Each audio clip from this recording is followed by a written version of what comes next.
I ni'n meddwl y dyle'r Eisteddfod ddod i ardal Cileiron a i'r plwy yma o achos fod y safle sa'n ni'n golwg yng nghanol y sir, yng nghanol sir Ceredigion, a felly fydde'r sir i gyd yn elwa o gael Eisteddfod yng Nghiliau.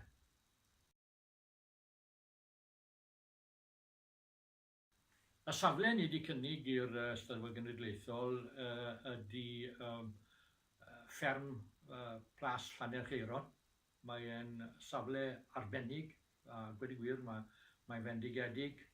Roedd y Eisteddfod yr Urdd yn 2010 wedi cael ei chynnal ar y maes, a roedd llwyddiant mawr.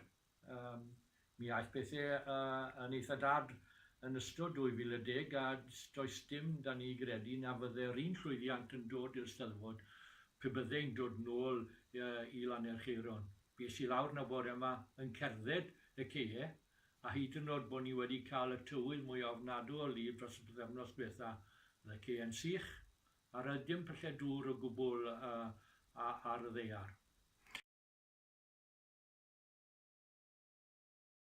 Ni wedi edrych gyda'r Ymddiriedolaeth Genedlaethol, a ni wedi dod lan a digon o ddaear i gynnal. Mae'r Eisteddfod yn gofyn am 140 o ceri, a ni wedi cael gafel ar gymaint o hynny o ceri. Dipyn mwy na beth oedd gyda ni pan ddefnyddiwyd Eisteddfod yr Urdd nôl yn 2010.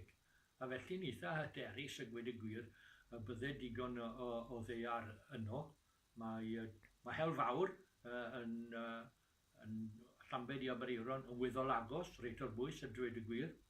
Beth arall sydd yn fanteisiol, o'n i'n gweud bod y ddaear yn sych, ond hefyd mae yna hewl mewn a mas.